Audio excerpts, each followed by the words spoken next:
నా ప్రాణ స్నేహితులారా, నా రక్త సంబంధులారా, దేవుని యందు ప్రియమైన సహోదరులారా, యేసుక్రీస్తు నామములో మీ అందరికీ శుభములు కలుగును గాక. దేవుని వాక్యం పఠిస్తాం. యాకోబు రాసిన పత్రిక 1వ అధ్యాయం 22వ వచనంలో, మీరు వినువారు మాత్రమై ఉండి మిమ్మల్ని మీరు మోసపరుచుకొనకుడి, వాక్య ప్రకారం ప్రవర్తించేవారునై ఉండుడి. దేవుని స్తోత్రం. మనము వినేవారము, దేవుని వాక్యాన్ని విన్నవారు ఏం చేయాలట? మోసపరుచుకోకూడదంట. మోసపరుచుకుంటాం అంటే ఏదో గుళ్ళోకి వచ్చాం కదా, విన్నాం కదా, వెళ్ళిపోయాం అనుకుంటే కాదు.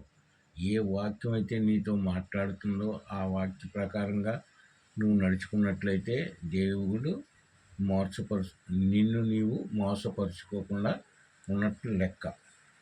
అయితే ఎందుకు మనం మోసపరుస్తాము అని అంటే, లోకా సువార్త 21వ అధ్యాయం 34వ వచనంలో, మీ హృదయములు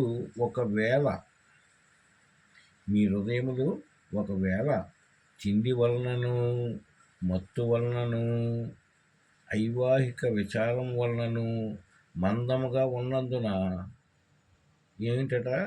తిండి వలన, మత్తు వలన, ఐవాహిక విచారం వలనను మనం మందముగా ఉన్నందున ఆ దినం అకస్మాత్తుగా మీ మీదకి ఉరి వచ్చినట్లు రాకుండా మీ విషయమై మీరు జాగ్రత్తగా ఉండాలి.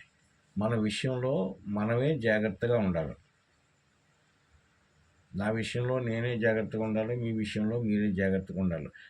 నా విషయంలో మీరు జాగ్రత్తగా ఉన్నా పని రాదు. ఎందుకంటే దేవుడు వచ్చే రాకల్లో ఉరి వచ్చినట్లు మన మీదకి భయంకరమైన జరుగుతుంది. కనుక అది తప్పించుకోవాలి అంటే మనం మొట్టమొదటగా ఏం చేయాలట? తిండి వలన కానీ, మత్తు వలన కానీ, ఐవాహిక విచారం వలన కానీ మనం లొంగకుండా దేవుని వాక్యాన్ని శ్రద్ధగా వింటూ ఆ వాక్యానుసారంగా జీవించినట్లయితే మనకి ఆ ఉరి నుంచి తప్పించబడతాం.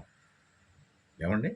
అసలు విశ్వాసి వినేవారు విశ్వాసులు ఎలాగ ప్రవర్తించాలి అంటే, మొట్టమొదటగా మేలైన దానిని చేపట్టాలి.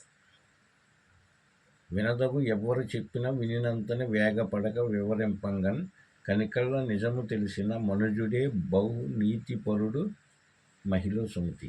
భూమి మీద ఉన్న మనిషి ప్రతివారు చెప్పి మాట వినాలి, కానీ అందులో ఉన్న సారాంశాన్ని, అందులో ఉన్న మేలైన పదాలని తీసుకుని అది కరెక్ట్ అయిందో కాదో తెలుసుకుని జీవించినట్లయితే ఆడు నీతిపరుడని ఒక కవి గారు ఒక పద్యం రాశారు. కాబట్టి మొట్టమొదట మనం ఏం చేయాలట? ఒకటోదిగా మేలైన దాన్ని చేపట్టాలి. తెస్సలోనికి రాసిన పత్రిక 5వ అధ్యాయం 21వ వచనంలో, సమస్తమును పరీక్షించి మేలైన దాన్ని చేపట్టుది. దేవుని వాక్యం మనకి ఏమి చెప్తుందంటే, సమస్తాన్ని పరీక్షించాలి, మేలైన దానిని చేపట్టాలి.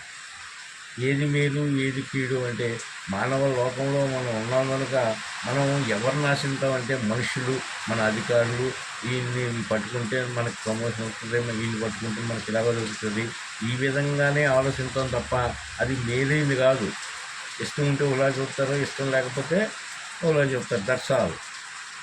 అయితే కీర్తనాకారుడు అంటాడు 118వ కీర్తన 8వ వచనంలో, మనుషులను నమ్ముకున్నట్టు కంటే యెహోవాను ఆశ్రయించుట మేలు. మనం ఆశ్రయించవలసింది ఈ లోకంలో మనుషుల్ని చూస్తుంది కానీ ఆకర్షింపబడతాం, కానీ మనం ఆకర్షించవలసింది ఎవరినైతే ఆయన్ని ఆశ్రయించాలి. ఎవరిని ఎప్పుడైతే ఆశ్రయించనుకో ఆయనకి అసాధ్యమైనది ఏదీ లేదు. ఏదడిగినా ఆయన చేయగల సమర్థుడు. ఎర్ర సముద్రాన్ని 2 పాయలుగా చేసిన మహానుభావుడు, ఆకాశాన్ని చాపలాపరిచిన మహానుభావుడు, ఆయనకి అసాధ్యమైనది ఏముంది? సృష్టికర్త అయిన దేవుడు. కనుక ఆయన్ని ఆశ్రయించాలి. రోమీయులకు రాసిన పత్రిక 8వ అధ్యాయం 28వ వచనంలో, మేలైన దాన్ని చేపడితే మనకేంటంటే, దేవుని ప్రేమించే వారికి, అనగా ఆయన సంకల్పం చొప్పున ప్రసిద్ధి చెందిన వారికి మేలు కలుగుటకై సమస్తమును సమకూడి జరుగుతున్నవని ఎరుగుదును. దేవుని స్తోత్రం కలుగును కాక.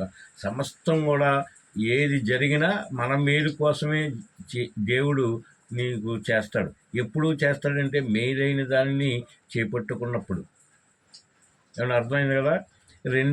రెండవది దేవుని సంబంధమైనవో కావో పరీక్షించాలి. మొట్టమొదటి మేలైన దాన్ని చేపట్టాలి, సమస్తాన్ని వినాలి, మేలైన దాన్ని చేపట్టాలి. రెండవదిగా అది దేవుని సంబంధమైనదో కాదో పరీక్షించాలి. చూద్దాం. మొదటి యోహాను పత్రిక 4:1 ప్రియులారా, అనేకులైన అబద్ధ ప్రవక్తలు లోకంలోనికి బయలువెళ్ళి ఉన్నారు కనుక ప్రతి ఆత్మను నమ్మక ఆయా ఆత్మలు దేవుని సంబంధమైనవో కావో పరీక్షించాలి. ఎందుకంటే యేసు ప్రభువారు సువార్త ఎప్పుడైతే స్టార్ట్ అయిందో అప్పటి నుంచి కూడా అబద్ధ బోధకులు బైబిల్లో లేని విషయాలు చెప్తూ లోకమంతా తిప్పుతూ చాలామందిని మార్చేస్తున్నారు. అందుకే 3600 సంఘాలు మరి డెనామినేషన్లు ఉన్నాయంటే దీనికి కారణం దేవుని యొక్క వాక్యాన్ని మేలైనదాన్ని చేపట్టడం లేదు, ఇది దేవుని సంబంధమైందో కాదో ఆలోచన చేయటం లేదు. ఇది మన వినేవారమైన విశ్వాసులకి చెందుతుంది. అలాగే ఎఫెసీయులకు రాసిన పత్రిక 4:14 అందువలన మనం ఇక మీదట పసిపిల్లలమై ఉండి మనుషుల మాయోపాయముల చేత వంచనతోనూ తప్పు మార్గమునకు లాగు కుయుక్తితోనూ గాలికి కొట్టుకొని పోవునట్లు కల్పించబడిన ప్రతి ఉపదేశమునకు అటు ఇటు కొట్టుకొని పోవచ్చు అలల చేత ఎగరగొట్టిన వారమై నట్టుండక. ఆయన ఒకటి చెప్తాడు, ఈయన ఒకటి చెప్తాడు. ఏది నమ్మాలో కూడా తెలక కన్ఫ్యూజ్లో పడి మన తప్పు మార్గంలోకి వెళ్ళిపోతామేమో అని దేవుడు ముందుగా ఎఫెసీయులకు రాసిన పత్రికలో చెప్తున్నాడు. ఎందుకంటే అది దైవజనులే కదా చెప్పారు అని మనం గుడ్డిగా నమ్మేస్తాం. బైబిల్ పరిశీలన మనం చెయ్యం కనుక ఒక ఉదాహరణ చెప్తున్నాను. మొదటి రాజుల గ్రంథం 13 ఒక అతను ఉన్నాడు. దేవుడు అతనికి ఏం చెప్పాడంటే ఒక చోటకి వెళ్ళు, ఈ కార్యక్రమం అంతా చేసుకుని అక్కడ ఏమి అన్నపానాలు ఏమి ముట్టుకోకు, వచ్చిన దారి అంటే రాకో, వేరే దారిలో వెళ్ళిపోమని చెప్పినప్పుడు ఆ దైవజనుడు అక్కడ దేవుడు చెప్పిన పని అంతా చేసాడు శ్రద్ధగా. తిరిగి రిటర్న్ అదే దారి రాకుండా వేరే దారిని వెళ్తున్నాడు. ఇంకొక ప్రవక్త వాళ్ళ కొడుకుని పంపించి ఆయన ఎక్కడున్నాడో చూడమన్నాడు. మస్తకి రస్తం కింద ఉన్నాడో వచ్చి ఈ ప్రవక్త ఏం చెప్పాడంటే, నేను ప్రవక్తనే, నీలాంటి ప్రవక్తనే గనుక దేవుని దగ్గర నుంచి ఒక దూత వచ్చి నిన్ను తీసుకొచ్చి ఆతిథ్యం ఇచ్చి నీకు భోజనం పెట్టమందే అని అబద్ధం ఆడాడు. ప్రవక్తే మరి. ఇది అతను మేలు కోసం అతనికి పెట్టాలనే ఉద్దేశంతో ఈయన ఈ ప్రవక్త గారు చెప్పారు. ఆయన దేవుడు చెప్పాడు నేను రాను అని అనకుండా, ఆలోచన లేకుండా ప్రవక్త చెప్పాడు కదని ఆయన వచ్చి భోంచేసి సుప్తిగా మళ్ళీ తిరిగి వెళ్ళిపోయాడు. ఎక్కడి నుంచి అయితే తప్పు చేసి మరి ఇంటికి వచ్చాడో అక్కడ ఒక సింహం వచ్చి ఈయన్ని చంపేసిన సింహం ఏం చేయాలి? తినాలి. తినకుండా అక్కడ కాపలా ఉంది. మరి గాడిదనన్నా తినాలి కదా, గాడిదని ఏం తినలేదు. గాడిది సింహం కూడా అక్కడ కాపలా ఉంది. చిన్న అబద్ధాన్ని నమ్మటం వలన ఏం వచ్చింది? ఆత్మీయ మరణం, శారీరక మరణం కూడా వచ్చింది. ఏమండి, ఇది దేవుని సంబంధమైందో కాదో మనం ఏం చేయాలి? పరిశీలన చేసుకుంటే మనం ఆ శిక్ష నుంచి తప్పించబడతాం. మూడోది లేఖనాలను పరిశోధించాలి. ఏదో గుళ్ళోకి వెళ్తాం, అంతా వినేస్తాం, బైబిల్ తీసుకుంటాం, మళ్ళీ బైబిల్ పక్కన పెట్టేసి పడుకుండిపోతాం. అలా కాదు. అక్కడ ఏమి విన్నావో ఆ విన్న వాక్యం బైబిల్లో ఉందో లేదో పరిశీలన చేసుకోవాల్సిన బాధ్యత వినివారు విశ్వాసులైన మనకే ఉంది. అండర్స్టాండ్? మూడోది లేఖనాలు పరిశీలన చేయాలి.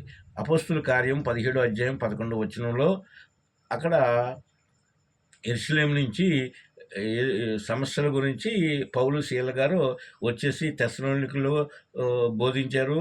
రెండోది తెస్సలోనికల నుంచి బెరయ ప్రాంతానికి వచ్చారు.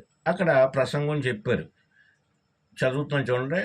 అపోస్తుల కార్యము 17:11 వీరు తెస్సలోనికలో ఉన్న వారి కంటే గనులై ఉండిరి గనుక ఆసక్తితో వాక్యమును అంగీకరించి ఏం చేశారట? ఎందుకు గనులై ఉన్నారంటే ఆసక్తితో చాలా శ్రద్ధగా విన్నారంట. ఆయన పౌలు శీల నోట్లోంచి వచ్చిన మాటని టక్మని క్రాస్ వెంటనే పట్టుకునేవారు. ఆసక్తితో అంగీకరించారు. వీళ్ళు చెప్పిన సంగతులను అలా ఉన్నాయో లేవో అని ప్రతిదినం లేఖనాలనే పరిశోధించుకుంటూ వచ్చారు. దేవుని స్తోత్రం కలుగును గాక. అలాగే మనం ఎక్కడైతే దేవుని వాక్యం విన్నామో, దేవుని మాటలు విన్నామో అవి బైబిల్లో ఉన్నాయో లేవో అని మనం పరిశీలించే ప్రతిదినం కూడా ఏం చేయాలట? పరిశీలించేవారుగా ఉండాలి, పరీక్షించేవారుగా ఉండాలి. దేవుని స్తోత్రం. అందుకే తెస్సలోనికయులు 2:15 పౌలు గారు చెప్తున్నారు, మా నోటి మాట వలనైనను మా పత్రికల వలనైనను బోధించిన విధులను చేపట్టుడు. దేవుని స్తోత్రం కలుగుతున్నారు. బైబిల్లో ఉన్న మాటలు మాత్రమే చేపట్టాలి. బైబిల్లో లేని మాట ఎవరన్నా దైవజనులు, ఎంత పెద్ద దైవజనులు చెప్పినా మనం దాన్ని అంగీకరించకూడదు. అంగీకరించవలసిందంటే పరిశుద్ధ గ్రంథంలో ఉన్న లేఖనాలు మాత్రమే చేపట్టుకోవాలి. ఏమన్నా అర్థమైంది కదా? మూడవది. నాలుగవది, మనం ఏం చేయాలి? బైబిల్ వ్యతిరేక బోధకు తొలగిపోవాలి. బైబిల్కి వ్యతిరేక బోధ చేసే వారిని మనం అర్థం చేసుకుని అక్కడి నుంచి మనం ఏం చేయాలి? వెళ్ళిపోవాలి. చూద్దాం. రోమీలు రాసిన పత్రిక 16:17-18. రోమీలు రాసిన పత్రిక 16:17-18. సహోదరులారా, మీరు నేర్చుకున్న బోధకు వ్యతిరేకముగా భేదములను ఆటంకములను కలుగుజేయ వారిని కనిపెట్టి ఉండుడని మిమ్మును బ్రతిమాలుకొనుచున్నాను. వారితో నుండక తొలగిపోవుడి. అట్టివారు మన ప్రభువైన క్రీస్తుకు కాక తమ కడుపుకే దాసులు. వారు ఇంపైన మాటల వలనను ఇచ్చకపు మాటల వలనను నిష్కపటుల మనసులను మోసపరుచుతున్నారు. దేవుని వాక్యం అని చెప్పి ఏం చేస్తారో మోసపడుతున్నారు. ఇందాక ప్రవక్తను కూడా అలాగే మోసం చేశాడు. అలాగే మోసపరుచుకోకుండా బైబిల్కి వ్యతిరేకమైన మాటలు మనం విన్నప్పుడు వారి నుంచి ఏం చేయాలని చెప్తుంది వాక్యం? తొలగిపోవాలి, అక్కడి నుంచి వెళ్ళిపోవాలి. అలాగే 2 తిమోతి 3:15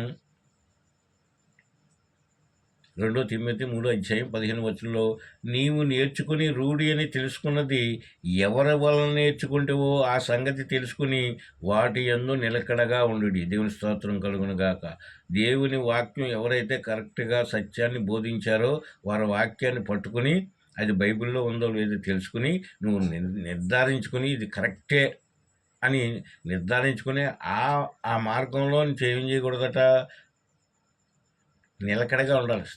అదే మాట మీద నిలబడాలి.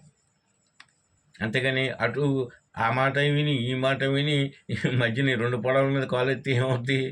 అదే జరుగుతుంది. కనుక ప్రియమైన వర్లారా, మూడవదిగా మనం ఏం చేయాలంటే బైబిల్ వ్యతిరేక బోధకు మనం ఏం చేయాలి? తొలగిపోవాలి. 4వది చూద్దాం. దొంగ బోధకుల నోళ్ళు మూయించాలి. మరి మనకు తెలుస్తాయి కదా ఆయన ఏం చెప్తున్నాడో, ఇది కరెక్ట్ అండి, ఇది తప్పండి అని చెప్పడానికి. కాబట్టి నువ్వు దివారాత్రులు దాన్ని ధ్యానించాలి. తీతు రాసిన పత్రిక 1:11 తీతు రాసిన పత్రిక 1:11 వారి నోళ్ళు మూయింపవలను, అట్టి వారి ఉపదేశించుచు కుటుంబాలనే పాడు చేయుచున్నారు. దేవుని స్తోత్రం కలుగును గాక. వారు పరలోక రాజ్యం వెళ్ళరు, మనల్ని వెళ్ళనివ్వరు. కుటుంబాలను ఏం చేస్తున్నారు? నాశనంలోకి నడిపిస్తున్నారు. అలాంటి ఉపదేశకులు నోరు మూయించాలంటే మనకేముండాలి? ఏముండాలమ్మా? అలాగే ఇప్పుడు మార్కు సువార్త 9:44 అగ్ని ఆరదు, పురుగు చావదు అని బైబిల్ చెప్తుంది. అలాగే మత్తయి సువార్త 8:12 అక్కడ ఏడుపును పళ్ళు కొరుకుతూ ఉంటాయని చెప్తుంది. కొంతమంది దైవజనులు ఏం చెప్తారంటే అసలు మరణించిన తర్వాత మళ్ళీ తిరిగి లేచే పని లేదు, అక్కడ స్వర్గం నరకం అనేది లేదు అని చెప్పి అబద్ధాలు ఆడుతూ ఉంటారు. అవి మనం బైబిల్లో ఉన్నాయో లేదో చూసుకుని జాగ్రత్తగా ఏం చేయాలట? వాళ్ళ నోరు ఎక్కడ ఉందో చూపించని వాళ్ళని నేను గట్టిగా నిలదెత్తే వాళ్ళ నోరు పూసుకుని వెళ్ళిపోతారు. అలాగే తీతుకు రాసిన పత్రిక 2:15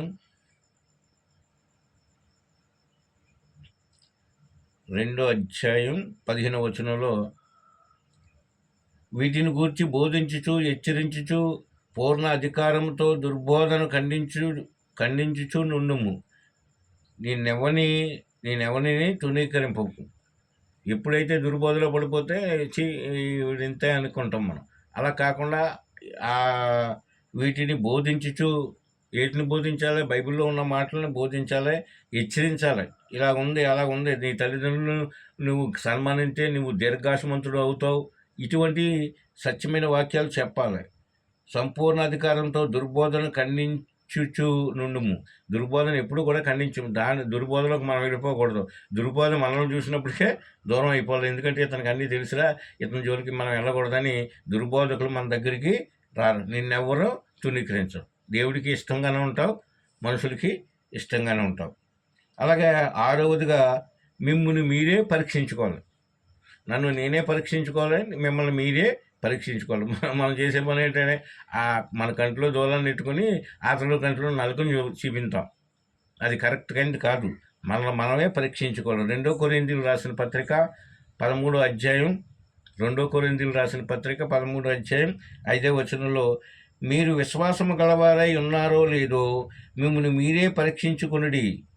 మీరు భ్రష్టులు కాని ఎడల యేసుక్రీస్తు మీలో ఉన్నాడని మిమ్మల్ని గూర్చి మీరే ఎరుగుదురు కదా. దేవుని స్తోత్రం కలుగునుగాక. ఎప్పుడైతే సత్యవాక్యాన్ని సరిగా నీ హృదయంలో భద్రపరుచుకుని నిలకడగా ఉంటావో అప్పుడు మనలో ఎవరు ఉంటారట? యేసుక్రీస్తు మనలో ఉన్నాడని మనకే నమ్మకం కలుగుతుంది. చాలామంది విశ్వాసులకి, దైవజనులకి, పెద్దలకు కూడా అసలు దేవుడు ఉన్నాడా లేడా అని కొన్ని ప్రశ్నలు మమ్మల్ని అడుగుతూ ఉంటారు. దేవుడు ఉన్నాడు. దేవుడు నీ హృదయంలోకి రావాలంటే, నీ జీవితంలో ఆయన కలుగు చేసుకోవాలంటే నువ్వేం చేయాలంటే యథార్థవంతులుగా ఉండాలి. మనల్ని పరీక్షించుకుని ఒకవేళ ఏదైనా అపరాధం చేస్తే, ప్రభువా పొద్దున్నుంచి సాయంత్రం వరకు, లేకపోతే ఆదివారం నుంచి ఆదివారం వరకు, లేకపోతే విశ్రాంతి దినం నుంచి విశ్రాంతి దినం వరకు మేము తెలుసో తెలకో ఏదైనా పాపం చేసామేమో మమ్మల్ని క్షమించు తండ్రి అంటే క్షమించే దేవుడు. దేవుని స్తోత్రం కలుగును గాక. అలాగే మత్తయి సువార్త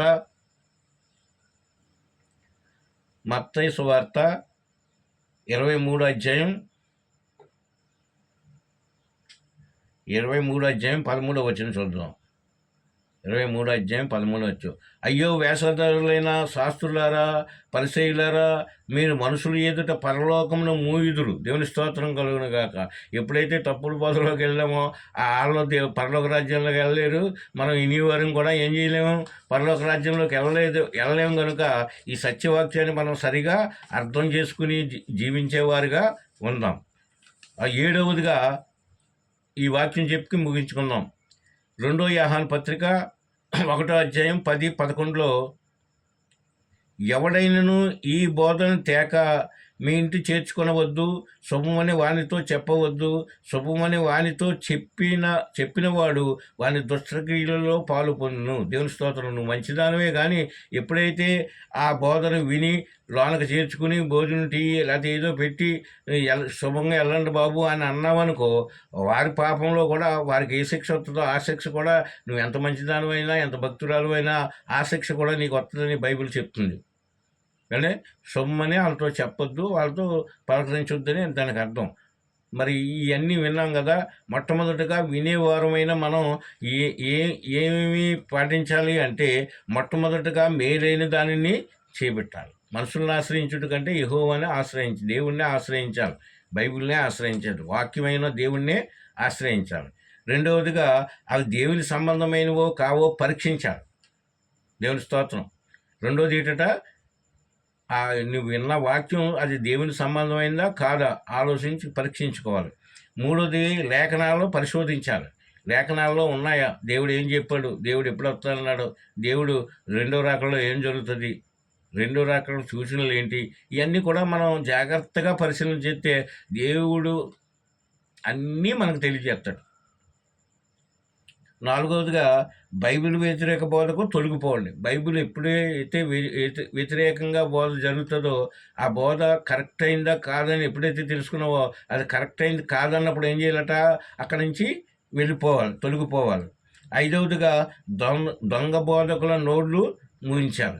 దొంగ బోధకులను నోరు మూయించాలంటే బైబిల్లో రిఫరెన్స్ అక్కడ ఉందా లేదా, ఆయన ఏం చెప్తున్నాడు, బైబిల్లో ఏముంది పరిశీలన చేస్తే ఏంటంటే ఇలా చెప్పారు అన్నప్పటికీ వెంటనే నోరు మూసుకుని అతను వెళ్ళిపోతాడు.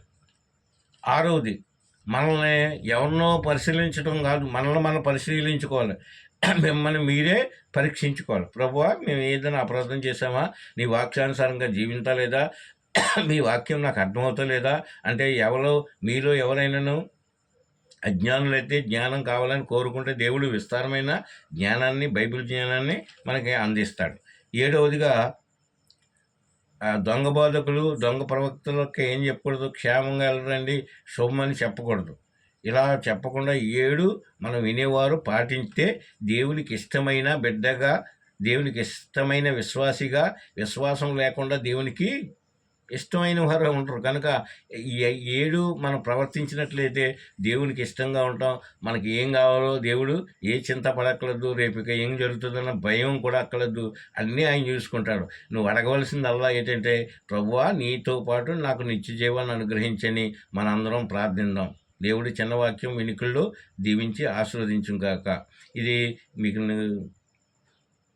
అర్థమైందని నేను నమ్ముతున్నాను. అర్థమైన వారు థ్యాంక్స్ చెప్పండి. అర్థం కాకపోతే ఇలా చెప్పారు బాగోలేదంటే తెలియజేయండి. యేసుక్రీస్తు నామములో మనందరికీ కూడా శుభములు కలుగును గాక. ఆమేన్.